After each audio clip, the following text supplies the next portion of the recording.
Hey guys, it's Funko and Books, and today's video I'm going to do a book review on the Nightingale. So this is going to be a spoiler review, so if you haven't picked up this book, definitely come back and we can talk about it.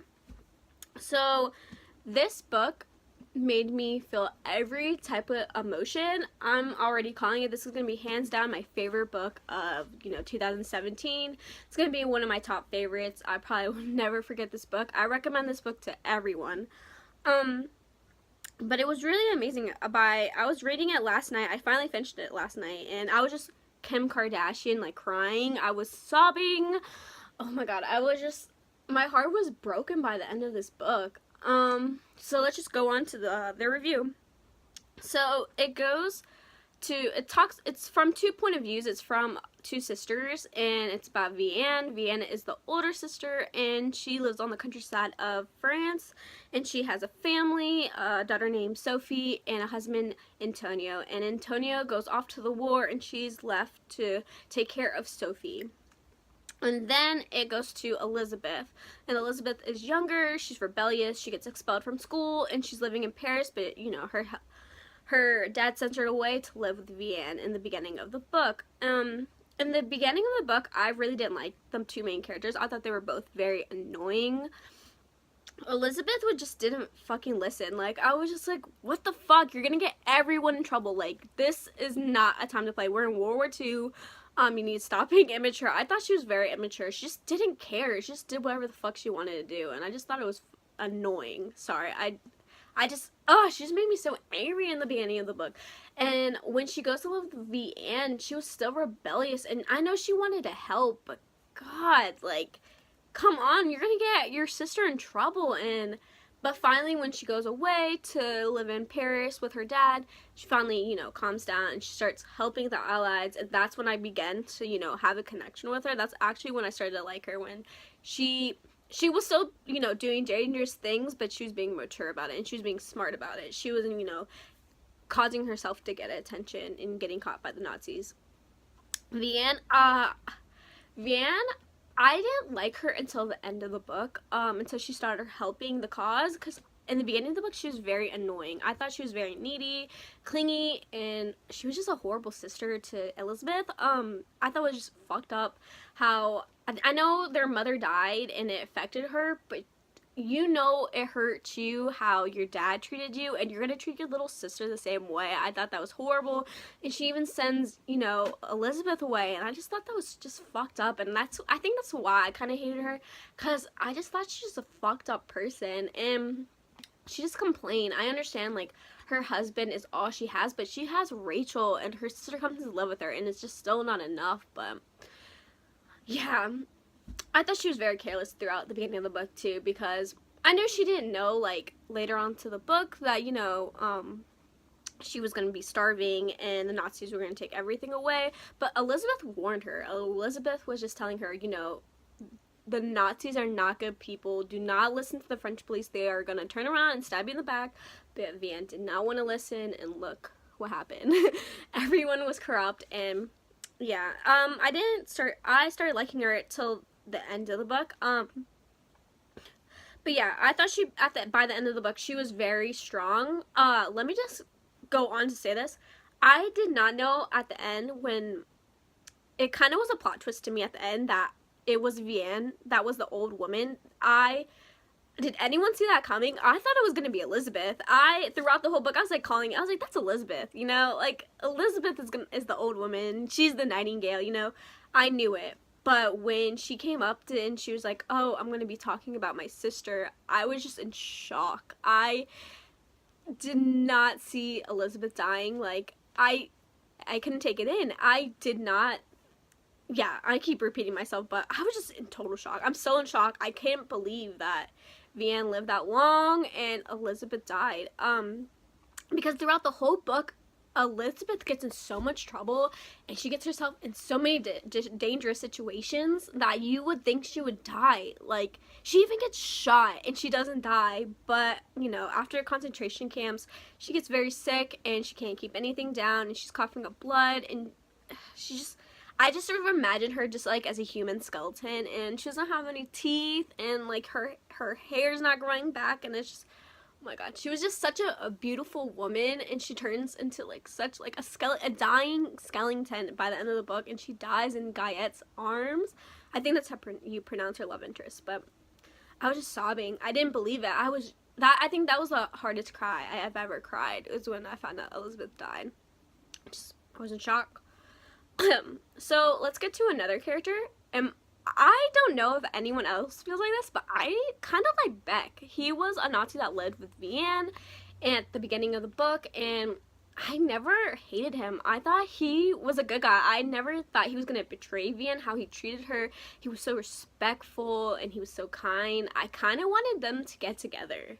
Like, I knew it was kind of fucked up, because she's married, he's married, they both have kids, but, oh, like, when they would get in those scenes when they were, like, about to kiss, but they would just like push each other away and they knew it was wrong. I just wanted them to get together. I know he was a Nazi, but he still had a good heart. He cared about Vianne, and he cared about like her, her daughter, and he wanted to keep them safe. He even sacrifices his job to tell her that, the Nazis are taking the Jews away, and he tries to save Rachel. And oh my god, I was sad when he died. Like, I kind of thought it was fucked up how Vianne, kills him. I know, she was trying to save Elizabeth, but he helped you, he did all this stuff for you. I don't know. I might be the only person that liked him. I wanted them to get together, but they don't. And he dies, and Elizabeth shoots him, and Vianne hits him in the head. After that part, I totally thought that they were going to get caught, and Elizabeth was going to go, go to prison, and Vianne was going to go to prison, and they were going to go to concentration camps. But that doesn't happen. Another Nazi lives with them. Let's talk about the other Nazi. Was I the only person, when I thought of the second Nazi, I don't know how to pronounce his name, but I thought of Christoph Waltz from Inglourious Bastards. Like, he was just so evil like him, and oh my god, the rape. I thought that was horrible. I couldn't take it how Vienna felt dirty. I felt dirty how he was raping her and he was abusing her. He was such a horrible human being, and then you find out that she's pregnant with his baby. I was just like, oh my god. And I'm happy she didn't tell Antonio. I really was happy she didn't tell him. I thought that would totally break him, and they would just fall apart, and he would eventually leave, or he would die. Oh my god. And then I'm happy Sophie, like, I always thought Sophie as little, like, even when she was, like, 14, like, she was growing up in the war, but I just thought her as a little girl, and she knew that Vianne was, getting raped, and, oh my god.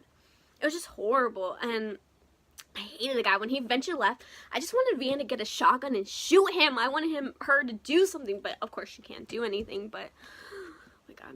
And you find out at the end of the book that, the son that she does have is Julian, and, oh my god. I still was like, oh my god, Antonio's not your father, and you were born from a Nazi. It was just horrible, but I don't think she would ever tell him that, but yeah. So the next character I do want to talk about is Guyette. I kind of didn't like Guyette. I thought it was kind of insta-love. I never felt a connection with him and Elizabeth. I know it was like love at first sight, but it was just so over the top. And in books, I really do not ever feel a connection with, like, love interests, and I just thought it was just gushy.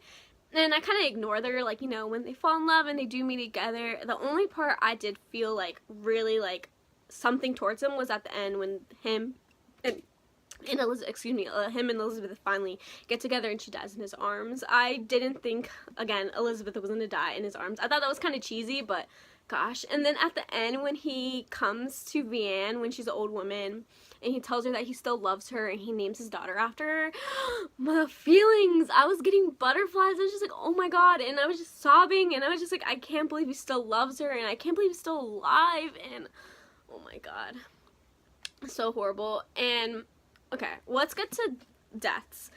Okay, forehead. The first death that actually happens, well, it doesn't actually happen, but the first death that I actually start crying, that's what I want to say, is Sarah's death. Oh my god, I didn't even think she was gonna die. Like, I thought her and Rachel were just gonna get sent away to the concentration camp, but they kill her.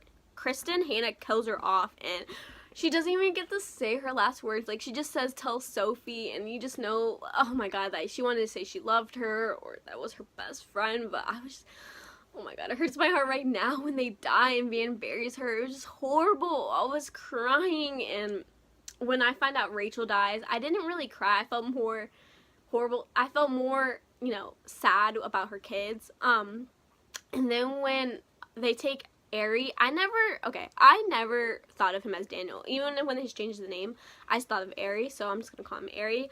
When Aerie grows up with Vianne and starts calling her mama, he doesn't even know, like, about Rachel. He was too young to know. And then when they take him away, I was sobbing.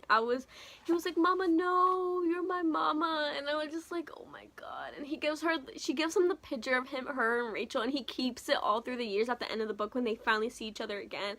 And oh my god. It's just, oh my god, Kristen Hanna just knows how to get in your heart and knows how to destroy it. I thought it was just, she was destroying me. In another part in the book, Julian, that is the Elizabeth and Vianne's dad. Oh my god, I can't believe he sacrificed himself. I thought he was a huge dick at the beginning of the book, but I think I grew to love him even more. Even if they never had the relationship they wanted, him and Elizabeth do have a connection. And at the end of before he sacrifices himself to save Elizabeth, he does tell Vienna that he loved her and she forgives him. And I was just sobbing because, oh my god. And then he goes to the police and tells them that he's the Nightingale, and they kill him the way they kill him, and Van sees him and his dead body. I was just, oh my god, my heart was broken. I think that's like one of the worst parts. I was crying too because I couldn't believe he died. After I knew he was going to go to get Elizabeth, I knew he was going to die. I thought Vianne was going to die throughout the whole book. I thought when she was going to go save Elizabeth, I was like, yep, this is going to be the end for Vianne. But no, she stays alive throughout the whole book. And at the end of the book, she learned that she's saving Jewish children when the parents are getting sent away in concentration camps. And that's like the bravest thing she ever did throughout the book. I know she was, you know, keeping Sophie safe and all that, but God, like, she was doing Elizabeth. Like, she became a strong woman. She was scared, but she was doing the right thing. And when Julian at the end of the book finally finds out, if that was my mom, I would just be like, gosh, Mom, you're like a fucking amazing woman. And when he finds out about his aunt, I wonder why she never told him. Like, I do ever feel like, I thought it was kind of fucked up that she never tells him.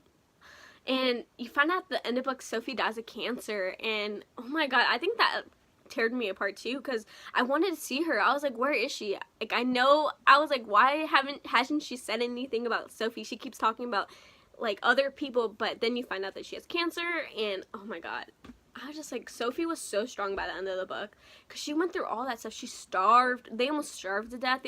Those horrible winters, and she was there for her mom all along. And oh god, I just feel like she probably ended up like Elizabeth. Like, she looked up to her Elizabeth.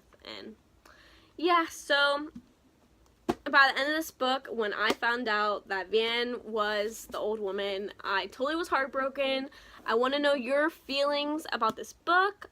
So yeah, let me know how you feel. If you like this video, push a thumbs up. If you want to see more, subscribe and leave comments. I want to talk about this book. Like, none of my friends read, and I don't know anyone's talking about this book right now, but just leave me comments. And I'll see you guys. Bye.